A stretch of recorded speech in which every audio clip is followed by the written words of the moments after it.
Hi, everyone.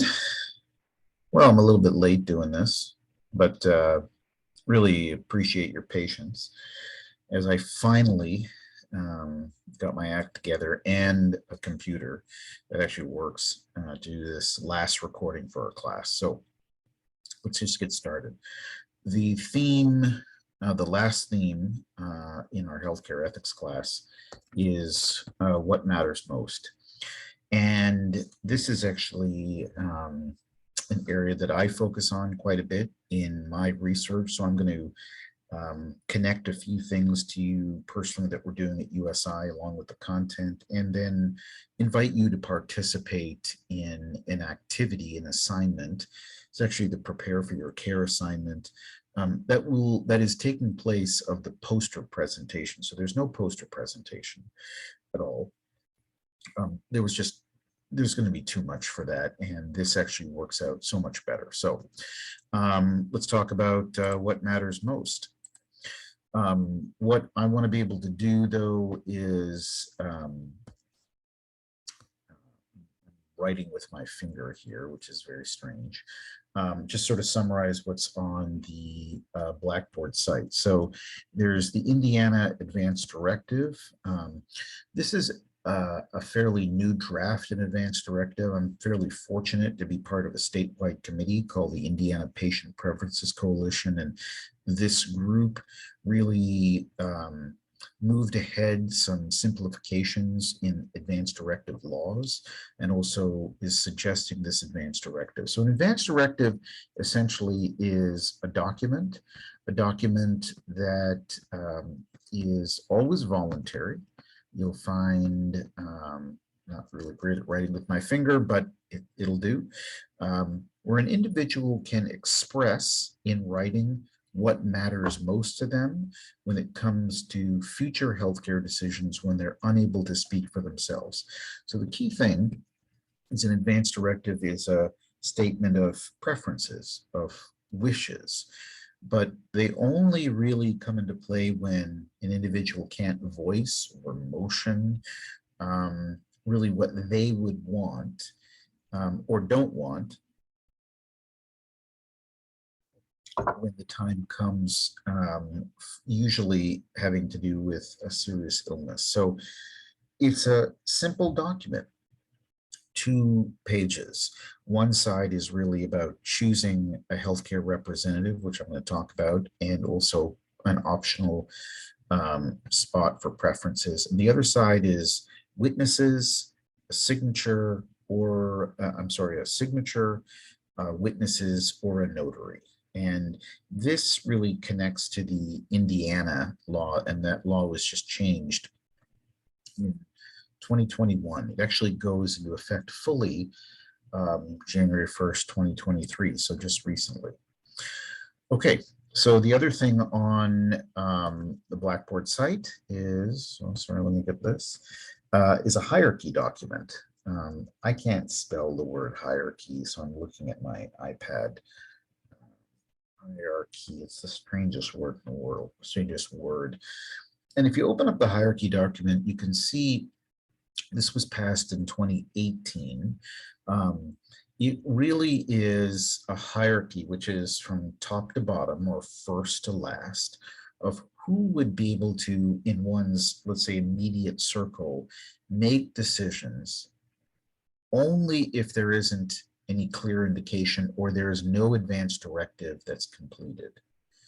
So let's say that I find myself in a spot where I need healthcare.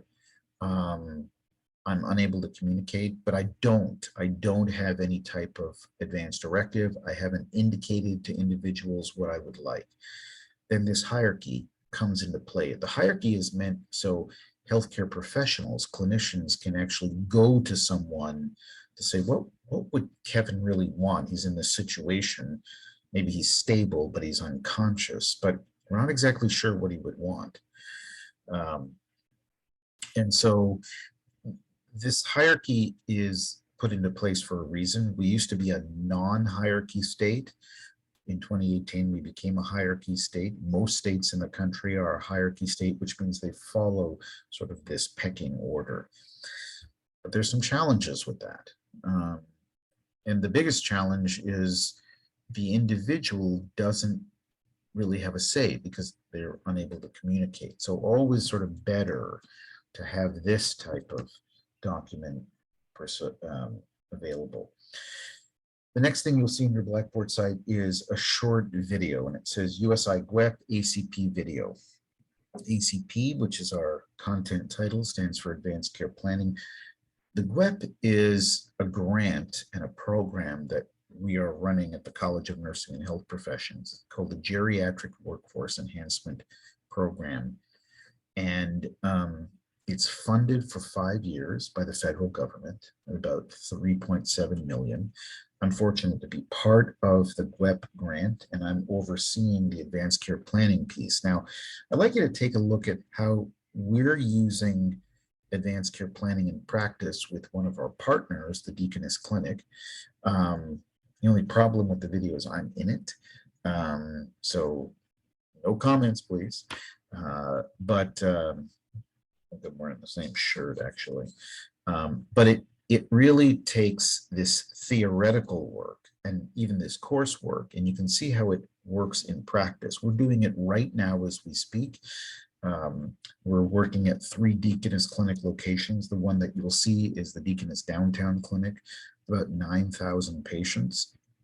And so we're able to see our advanced care planning work through the program that I'd like you to go through, Prepare for Your Care, and you'll see how at least we're starting with this. And we learned a lot, especially when you put it into practice, and it's a wonderful thing. Again, on your Blackboard site, the documentary this week, which is fabulous, is Being Mortal. It's based on Atul Gawande's book from 2014, made into this 55-minute documentary, and then there's a class activity with reflection.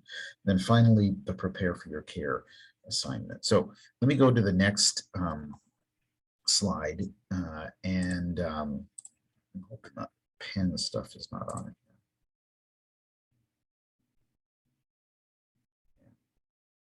I don't know if you could see that, but I'm gonna have to erase this. Maybe you can't see it, but I can. So anyway, that's just my finger. Okay, so what is advanced care planning? Advanced care planning, which is connected to this idea of what matters most, is, first of all, it's important for all adults. It's simply thinking and talking about future healthcare decisions. I'm going to go a step further. It's really thinking, talking, and communicating through an advanced directive. Now, all those things don't have to happen at once. In fact, they rarely happen at once, but at least thinking and talking. So, in this course, I've used the word reflection a lot. You have a reflection for a video or a reflection for an assignment. It is really about reflection. That's a really important word when it comes to ACP. It's really necessary if you're in a sudden event, like a car accident or illness, and you couldn't make decisions for you, for yourself, which is, for all of you watching this, it's the most likely event that's going to occur in your life where you are right now at your age. Now, my guess is that everyone in the room has known someone, maybe you have as well, either been in some sort of sudden accident, maybe had a sudden illness. Certainly you're related to individuals that way. And the idea of planning in advance, advanced care planning, to at least share what you would like or what you wouldn't like in case you were ever in that scenario, is really what this is about. So there are really 3 parts to the advanced care planning process, 3 questions that are involved. First question is, who would you like to be your healthcare decision maker? In the state of Indiana, we call that a healthcare representative. If you look on the Indiana Advanced Directive form, there are actually 2 spots for that. 2 spots, one for, let's say, a primary decision maker, and then a secondary decision maker who is sort of on the sidelines, would come in if the first person is unable to make decisions or chooses not to. And that's a really important role. Who would you want to be your decision maker? And when you go through the prepare activity, you'll see a lot of different examples, mainly of older adults. I'd like you to think about yourself. Who right now in your life would you want to be your healthcare decision maker, healthcare representative, and why? And as you go through prepare, you'll come up with a variety of scenarios. Second question is, what type of beliefs, cultural, religious, spiritual, do you have that might impact your decisions? I know that some of you say follow perhaps strongly a faith. How might that faith come into decisions about your future healthcare? Maybe some of you don't follow a faith, but you have some personal beliefs about what you would perhaps want. And the idea is thinking through it. If you're connected or to a certain culture that has, their own beliefs, or let's say some traditional beliefs as well, that will impact. You'll see some examples in the prepare activity. And the third question is, what healthcare would you like if you receive a severe permanent brain injury? Now, this question, it's a pretty big question. None of us right now have a severe permanent brain injury, but in the event that that was to happen, what really would you like? Let's say that, you're going to be in an intensive care unit, but the question is severe and permanent brain injury, which means it's not necessarily improving. It's stable, but it's not going to improve. So what would you like? Thinking about that would offer to your healthcare representative, maybe to your family and to yourself, an idea, and at least you're able to communicate that as well. So pretty important 3 basic decisions. I want to share with you where, at least for me, this work really started. The picture that you see in front of you is where I actually got involved with this group in the small Indiana town of New Harmony, Indiana, about 30 minutes from USI. And the group around the table, and you can see me in the back, of New Harmony residents, some couple clinical people. We formed a group at the request of some retirees in New Harmony who wanted to think about how can advanced care planning be introduced in a community like New Harmony.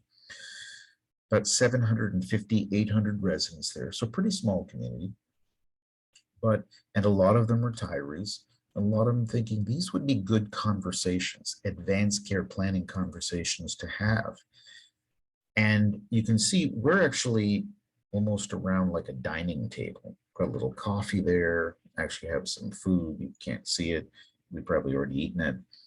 And we're talking about how we can bring advanced care planning to New Harmony. And it was really through this group, a wonderful group of individuals, that we were able to launch this in New Harmony. We launched advanced care planning education to USI and into Southern Indiana. And it was done, what we call at the grassroots level. We weren't forced to do it. It wasn't a healthcare system that said you should do this or we'll partner with you. In fact, quite honestly, it didn't even matter what the healthcare system thought. We were just going to do it anyway.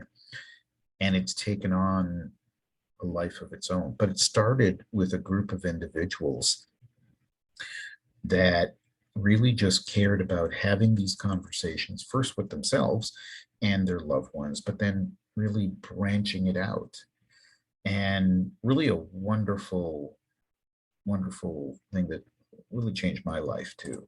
We've since launched this at USI.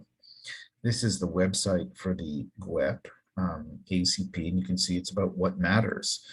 We're using 2 models, Prepare for Your Care, which I'm, again, going to ask you to go through, and then another model, which is a little bit more of individual facilitation, respecting choices.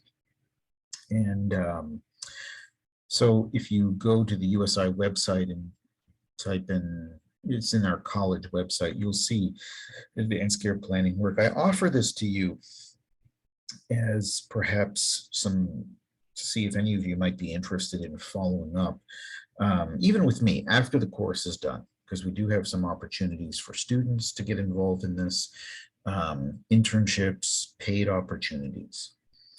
So let me stop right there, and I'm going to draw a few more things.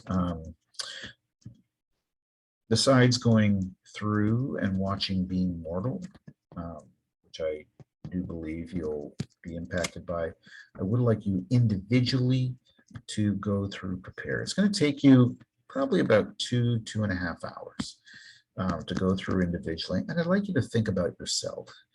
You're not required to complete an advanced directive, but you can if you'd like to. And then there is a reflective survey at the end. Okay. Well, thanks very much, especially for your patience, as this is a few days late, but still done. Let me know if you have any questions about this last content section, what matters. Thanks very much, folks. Bye.